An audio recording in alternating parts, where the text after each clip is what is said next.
ครับผมเอก Exponential ครับวันนี้ผมจะมาสรุปข้อมูลรั่วข่าวลือของ iPhone 14 แล้วก็ 14 Pro ว่าอันไหนมันเป็นไปได้อันไหนมันเป็นไปไม่ได้ในมุมมองของผมในข้อมูลที่ผมมีก็ไปดูกันครับอย่างแรกเลย iPhone 14 เนี่ยจะมี4รุ่นก็คือ 14 14 Max 14 Pro แล้วก็14 Pro Max รุ่นที่เป็น Max เนี่ย14ธรรมดา Max แล้วก็14 Pro Max เนี่ยคือจะหน้าจอใหญ่เป็นหน้าจอ 6.7 นิ้ว 6.7 นิ้วส่วนรุ่นธรรมดาที่ไม่มีคำว่า Max คือจะเป็นหน้าจอเล็ก 6.1 นิ้ว 6.1 นิ้วแล้วสังเกตเนี่ยถ้าเทียบกับตัว iPhone 13 เนี่ยจะสังเกตว่า iPhone 13 เนี่ยจะมีรุ่นมินิ 13 มินิแต่ iPhone 14 เนี่ยจะไม่มีรุ่นมินิละถ้าใครสนใจอยากจะซื้อ iPhone ที่มันเล็กๆรุ่น 14 ไม่มีแล้วนะครับก็คือจะไม่มีรุ่นมินิแต่คุณจะได้รุ่น Max ขึ้นมาแทนก็คือจะมีรุ่น Max ขึ้นมาแทนเป็น 6.7 นิ้วแต่ว่าสเปคเหมือนตัว iPhone 14 ต่อไปถ้าสังเกตดีเนี่ยคือจะเห็นว่ารุ่น Pro เนี่ย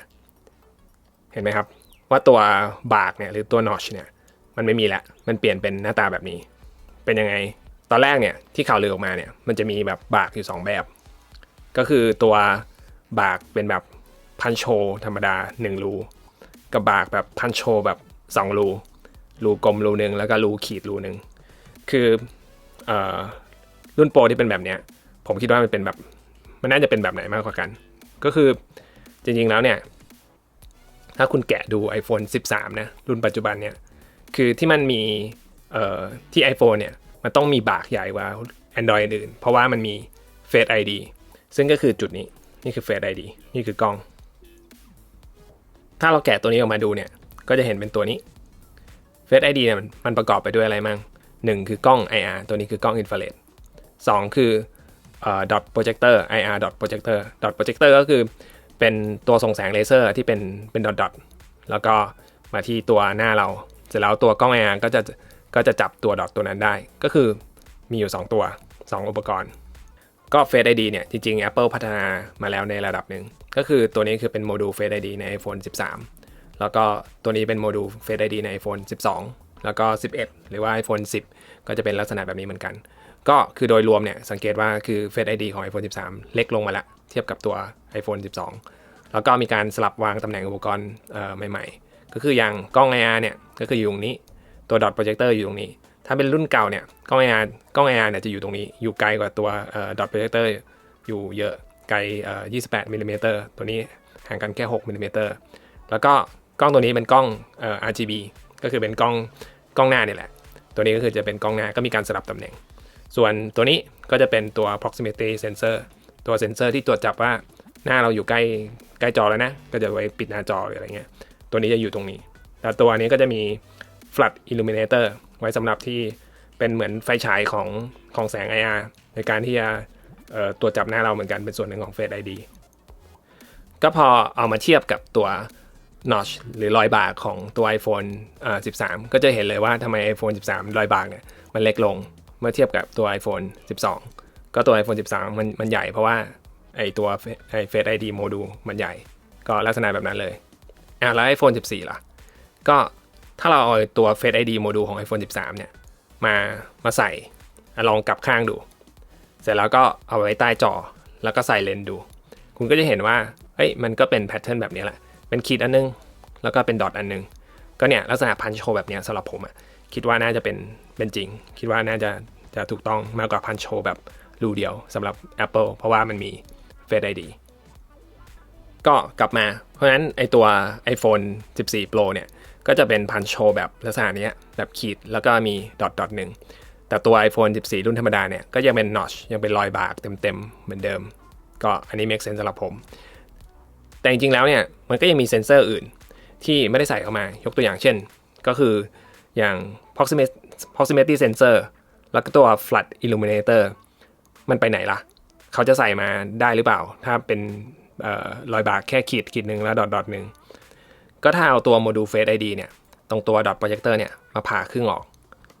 คุณก็จะเห็นว่าตัวนี้เป็น report sample นะมันอาจจะเบลอนิดนึงแต่คืออันนี้คือหน้าตัดเวลาผ่าครึ่งละสิ่งที่ report นี้อยากจะบอกก็คือว่าในตัว dot projector จริงๆแล้วเนี่ยไม่ได้มีตัวแหล่งกำเนิดแสงเลเซอร์ที่เป็นของ dot projector อย่างเดียวมันมีแหล่งกำเนิดแสงที่เป็นของ flood illuminator ด้วยอยู่ในนี้ด้วยก็คือในโมดูลเนี่ยมีอยู่2แหล่งกำเนิดแสงเพราะฉ เพราะฉะนั้นมันก็ไม่จำเป็นจะต้องมีตัว Flood Illuminator เนี่ยอีกชิ้นหนึ่งอยู่ข้างนอกมันก็ประหยัดที่ไปส่วนตัว Proximity Sensor เนี่ยซึ่งถ้าโมดูลเก่าเนี่ยจะอยู่ตรงนี้ซึ่งในปัจจุบันเนี่ยมันไม่จำเป็นต้องเป็น proximity sensor ที่มีช่องเปิดให้มันก็ได้มันเป็น proximity sensor ที่อยู่ใต้หน้าจอก็ได้อย่างพวกมือถือ Android อะไรพวกเนี้ยก็ใช้กันแล้วเพราะนั้นมันไม่จะมีช่องเปิดให้มันเพราะฉะนั้นสุดท้ายแล้วก็คืออย่างที่บอกคือpunch hole camera แบบ2จุดเนี่ย make sense แบบขีดอันนึงแบบดอทอันนึง make sense ก็คือน่าจะเป็นแบบนี้แหละอย่างที่2ก็คือด้านหลังเนี่ยของ iPhone 14เนี่ยมันจะเรียบแบนเลยเทียบกับตัวกล้องเฮ้ยจริงเหรออันนี้คือข่าวหลุดมาตอนช่วงต้นอีกอันนึงก็คือก็ยังมีฐานของเลนส์กล้องอยู่ไม่ได้เป็นแบนอย่างนั้นซึ่งผมคิดว่ามันน่าจะเป็นแบบนี้แหละไม่น่าจะเป็นแบบแรกได้หรอกทำไมก็ถ้าจะทำให้มันเรียบหมดเลยนะคือมันก็จะมี2วิธี1ก็คือทำให้ตัว iPhone เนี่ยมันเรียบเท่ากับส่วนปูดของกล้องใช่ปะหรือ2คือทำให้ส่วนกล้องเนี่ยที่มันปูดเนี่ยมันแบนเท่ากับตัวของ iPhone ใช่ปะคืออย่างแรกอะผมคิดว่าไม่น่าจะใช่อยู่แล้วเพราะว่าคือตอนนี้ความตัว iPhone เนี่ยมันบาง 7.85 มิลลิเมตรถ้าความหนารวมกับตัวกล้องเนี่ยคือ 12.02 มิลลิเมตรคือถ้าจะทำให้ตัว iPhone ทั้งตัวเนี่ยหนา 12.02 มิลลิเมตรเนี่ยหรือก็คือ1.2 เซนเนี่ย 1.2 เซนความหนาถ้าเป็นมือถือณตอนนี้เนี่ยเราความหนา 1.2 เซนเนี่ยผมว่ามันหนาไปมันจะไม่ดูโมเดิร์นมันจะไม่ดูสวยเลยผมว่า Apple ไม่น่าจะทำแบบนั้นแล้วจะทำให้เลนส์เนี่ยมันแบนเท่ากับตัวมือถือได้หรือเปล่าก็มาดูภาพนี้คือภาพตัดขวางของกล้อง iPhone เนี่ยแหละก็สังเกตว่ามันมีชิ้นส่วนเยอะมากเลยมันมีคอมโพเนนต์เยอะมากเลยหลักๆเลยก็มีตัว CMOS sensor ก็คือเซนเซอร์รับแสงเนี่ยแหละเสร็จแล้วก็จะมีชิ้นส่วนเลนส์อยู่5ชิ้นเลนส์ที่1เลนส์ที่2เลนส์ที่3เลนส์ที่4เลนส์ที่5แล้วถ้าจะตัดให้มันแบนลงเนี่ยทำยังไงจะทำให้มันแบนลงทำยังไงคืออย่างแรกเลยตัดชิ้นเลนส์ได้ไหมชิ้นเลนส์เป็นสัก3ชิ้นได้ไหมจริงๆแล้วในการพัฒนากล้องเนี่ยเขาเพิ่มชิ้นเลนส์ขึ้นมาเรื่อยๆที่ทำให้กล้องมันชัดขึ้นเรื่อยๆการที่มีชิ้นเลนส์มากขึ้นเนี่ยมันคือการแก้aberration หรือว่าคือความคลาดเคลื่อนของแสงของสีต่างๆเนี่ยด้วยชิ้นเลนส์ที่เพิ่มขึ้นมาอะไรเงี้ยถ้าไปตัดออกเนี่ยก็คือภาพจะแย่ลงซึ่ง Apple ไม่น่าจะทำอยู่แล้วอีกอย่างหนึ่งที่ทำได้ก็คือการที่ต้องให้มันสั้นลงเนี่ยก็คือโฟกัสของภาพเนี่ยมันต้องสั้นลงด้วยการที่ทำให้โฟกัสมันสั้นลงเนี่ยก็คือการไปใช้วัสดุที่มีreflective index เนี่ยสูงขึ้นคือดัชนีการหักเหแสงสูงขึ้นถ้ายิ่งใช้ดัชนีการหักเหแสงสูงขึ้นเนี่ยมันก็ไม่จำเป็นต้องสูงขนาดนี้ละมันเป็นไปได้ไหมชิ้นเลนในมือถือเนี่ยจริงๆแล้วมันเป็นพลาสติกหมดเลยก็ดูกราฟนี้นี่คือดัชนีการหักเหแสง 1.5 เนี่ยคือค่าปกติก็พลาสติกเนี่ยจะมีวัสดุหลายๆอย่างจะมีดัชนีหักเหแสงเหมือนแก้วแล้วก็มีดัชนีการหักเหแสงที่สูงซึ่งทุกวันนี้ก็ใช้วัสดุที่ดัชนีการหักเหแสงสูงอยู่แล้วแต่ถ้าเทียบกับแก้วเนี่ยแก้วจะมีช้อยที่มากกว่าที่ดัชนีการหักเหแสงสูงกว่าถ้าอยากจะได้ให้มันสั้นลงอีกให้มันเรียบอีกก็ต้องไปใช้แก้วแทนถามว่าใช้แก้วแทนได้ไหมคำตอบก็คือใช้ได้แต่ว่าจะแพงมากแล้วก็ทำยากมากเลยเพราะว่าสังเกตว่าชิ้นเลนในแต่ละชิ้นเนี่ยตัวนี้เป็นพลาสติกตัวนี้เป็นพลาสติกมันเป็นชิ้นเลนที่รูปทรงเนี่ยเขาเรียก aspherical ก็คือไม่ได้เป็นทรงกลมไม่ได้โค้งแบบเป็นเรเดียสเท่ากันตลอดเวลาอะไรเงี้ยเพราะฉะนั้นการที่จะทำให้แก้วเป็นลักษณะแบบนี้คือแพงมากยากมากการที่พลาสติกการที่ใช้พลาสติกมันสามารถโมขึ้นรูปแบบนี้ได้ง่ายกว่าและถูกกว่าเยอะเลยเพราะฉะนั้นโอกาสที่จะใช้ชิ้นเลนที่เป็นแก้วจริงๆผมว่ายากมากไม่งั้น iPhone จะแพงกว่านี้อีกไม่น่าจะเป็นอย่างนั้นได้แล้วก็สุดท้ายก็มีรูปหลุดออกมาเป็นรูปตัวอย่างของ iPhone ไว้สำหรับทำเคสก็สังเกตว่าก็ยังมีตัวแท่นของเลนส์อยู่เหมือนตัว iPhone 13นั้นผมว่าก็ไม่น่าจะเรียบหรอกก็ยังเป็นมีแท่นแหละเหมือน iPhone 13 และ 13 Pro เลยอย่างต่อไปหน้าจอตัว Pro เนี่ยก็จะเป็น 120 Hz เหมือน iPhone 13 ทั้ง Pro ธรรมดาแล้วก็ Pro Max ส่วน iPhone 14 เนี่ยทั้ง 14 และ 14 Max ก็ยังเป็นหน้าจอ 60 Hz เหมือนเดิมในตัว Pro เนี่ยสิ่งที่พัฒนาขึ้นมาอีกอย่างหนึ่งก็คือกล้องหลักตัวกล้องหลักเนี่ย จะเปลี่ยนจาก12ล้านพิกเซลเป็น48ล้านพิกเซลก็อันนี้เป็นไปได้อยู่แล้วแหละเพราะอย่างกล้องมือถือ Android เนี่ยมี50ล้านพิกเซลเยอะแยะเพราะนั้นก็อันนี้น่าจะไม่มีปัญหาการที่มันเป็น48ล้านพิกเซลในกล้องเมนหลักเนี่ยทำให้ iPhone เนี่ยสามารถถ่ายวิดีโอ 8K ได้นอกนั้นเนี่ยก็คือจะถ่ายภาพได้ชัดขึ้นตัวกลางวันแต่ก็ไม่รู้จะชัดขึ้นมากแค่ไหนอย่างที่ผมเคยรีวิวไปตัว Xiaomi 12เนี่ยหรือว่าตัวSamsung S22 เนี่ยถ่ายมาแบบ50ล้านเทียบกับถ่ายแบบธรรมดาอะไรเงี้ยก็เห็นความแตกต่างไม่เยอะน้อยมากอะไรเงี้ยแต่ใน iPhone ก็อาจจะต่างกันไปก็ได้แต่การถ่ายภาพตอนกลางคืนเนี่ยก็อาจจะให้น้อยที่น้อยลงเพราะว่ามันสามารถที่จะเป็นทำพิกเซลบินนิ่งได้รวม4พิกเซลเป็น1พิกเซลใหญ่ๆก็ทำให้น้อยลงอะไรเงี้ยอย่างสุดท้ายที่ฮือฮามากก็คือตัว CPU ของ Apple หรือว่า SoC ของ Apple เนี่ย A16 เนี่ยจะให้มาเฉพาะตัวรุ่น Pro เท่านั้นคือ Pro หรือว่า Pro Max เนี่ยจะใช้ A16 ส่วนรุ่น14ธรรมดาหรือ14 Max เนี่ยจะใช้ CPU ตัวเก่าเท่ากับตัวiPhone 13 ก็คือ A15 อันนี้คือหามาก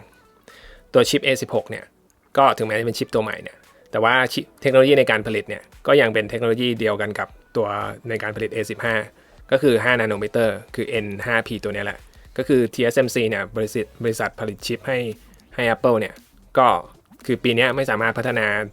เทคโนโลยีแบบ3นาโนเมตรหรือ4นาโนเมตรแบบได้ทันที่จะผลิตแบบ mass production ให้ Apple เพราะงั้นก็ยังต้องใช้ตัว5นาโนเมตรอยู่ก็ performance เนี่ยก็ไม่น่าจะต่างเยอะถึงแม้จะพัฒนาขึ้นมาอาจจะแค่10 15 หรือ 20% อย่างมากกลับมาดูภาพรวมกันหน่อยนึงสังเกตไหมทุกอย่างใหม่ๆฟีเจอร์ทุกอย่างใหม่ๆเนี่ยมันอยู่ในรุ่นโปรหมดเลยที่ผมบอกในรุ่น14ธรรมดาเนี่ยไม่มีอะไรใหม่เลยยกเว้นว่ามีรุ่น Max ที่เป็นหน้าจอใหญ่ขึ้นเพิ่มขึ้นมาแค่นั้นเองเพราะนั้นคือถ้า Apple จะขาย iPhone 14เนี่ยที่ไม่มีความต่างกับ iPhone 13 เลยเนี่ยถ้าคุณเป็น Apple เนี่ยคุณจะขายได้ไหมคือผมว่ามันก็ขายไม่ได้อะเพราะใน Apple ยังไงก็ต้องมีอะไรที่มันต่างกันบ้างคือผมคิดว่าตัว CPU A15 เนี่ยที่เขาบอกว่าที่อยู่ใน iPhone 14 เนี่ยไม่น่าจะใช่ A15 ตัวเดียวกันกับที่ใช้ใน iPhone 13 ถ้าคุณจำได้เนี่ยตัว iPhone 13 เนี่ยจะมีชิป A15 2 ตัวก็คือ A15 แบบธรรมดาที่เป็น GPU 4 คอร์กับ A15 ที่เป็นGPU แบบ5 คอร์ที่ใช้ในรุ่น Pro แล้วตัวA15 ที่เป็น5 คอร์ GPU เนี่ยคือถ้าดู performance ที่ผมเคยเทสมาตอนรีวิว iPhone 13 เนี่ยคือ5 คอร์เนี่ยจริงๆแล้ว performance ดีกว่า4 คอร์เยอะเลยนะดูกราฟสีเงินเทียบกับตัวกราฟสีเหลืองกราฟสีเงินเทียบกับสีเหลืองเนี่ยคือ performance เนี่ยดีขึ้นมา 20-30% เลยนะก็แล้วแต่ว่าอยู่ใน low power mode หรือว่าโหมดธรรมดาอะไรเงี้ยคือผมว่าก็ดีกว่าเยอะอยู่นะถึงแม้จะแค่คอเดียวเพราะฉะนั้นกลับมาภาพรวมเนี่ยคือถ้าตัวนี้เป็น A15 แบบ5 คอเทียบกับตัว A13 ที่เป็น4 คอธรรมดาเนี่ยผมว่าอย่างเงี้ยน่าจะขายได้มากกว่าแล้วมันควรจะเป็นช้อยนี้มากกว่าคนถึงน่าสนใจอาจจะมีอะไรเพิ่มเติมอีกเล็กๆน้อยๆอย่างตัว heatsink ใช้เป็นแบบ vapor liquid cooling เหมือน Android ทุกวันนี้หลายๆรุ่นก็คือระบายความร้อนได้ดีกว่าเก่าแล้วก็ RAM เนี่ยทุกรุ่นของ iPhone 14 เนี่ยจะเป็น6 GB ละแทนที่จะเป็นเหมือน iPhone 13 ที่เป็นรุ่นธรรมดาเนี่ยก็จะเป็น4 GB แล้วก็อาจจะมีรุ่นพิเศษที่โครงเหล็กโครงโลหะข้างนอกเนี่ยเป็นไทเทเนียมแทนที่จะเป็นตัวstainless steel เหมือนทุกวันนี้ก็จบไปแล้วคือปกติเนี่ยผมจะไม่ค่อยทำคลิปสรุปข่าวลือหรืออะไรเงี้ยเพราะผมคิดว่ามันไม่ค่อยมีประโยชน์เพราะว่าข่าวลือมันก็มีอย่างง้นอย่างนี้อย่างนั้นมีซอสหลายแหล่งถูกบ้างไม่ถูกบ้างเปลี่ยนไปเปลี่ยนมาอะไรเงี้ยแต่ว่าผมว่าจริงๆมันก็มีประโยชน์เหมือนกันนะคือถ้าใครสมมติยกตัวอย่างจะซื้อ iPhone 13 แล้วตอนเนี้ยแล้ว Apple ปกติจะเปิดตัว iPhone ใหม่เนี่ยตอนเดือนกันยาตอนนี้มันมิถุนาใช่ป่ะกันยาเนี่ยมันอีก3 เดือนเองก็ถ้าเขารู้ข้อมูลว่าตัว iPhone ใหม่เนี่ยมันจะขายตัวเดิมดีขึ้นกว่าเดิมเยอะมากน้อยแค่ไหนมันก็อาจจะเป็นประโยชน์ให้เขาในการตัดสินใจซื้อณตอนนี้หรือจะรอได้มากขึ้นอะไรเงี้ยก็แค่3 เดือนเองถ้าตอนนี้มันมีโปรโมชั่น iPhone 13 แบบถูกมากๆหรืออะไรเงี้ยก็จะซื้อตอนนี้ก็ได้ถ้ารู้ว่า iPhone 14 มันไม่ต่างกันมากอะไรเงี้ยก็ลองดูครับชอบไม่ชอบคลิปแบบนี้ก็คอมเมนต์กันได้ส่วนใครเห็นด้วยไม่เห็นด้วยกับฟีเจอร์ที่ผมคิดว่าเป็นไปได้ใน iPhone 14 ก็คอมเมนต์คุยกันได้ครับวันนี้ไปก่อนครับผมเอก Exponential ครับ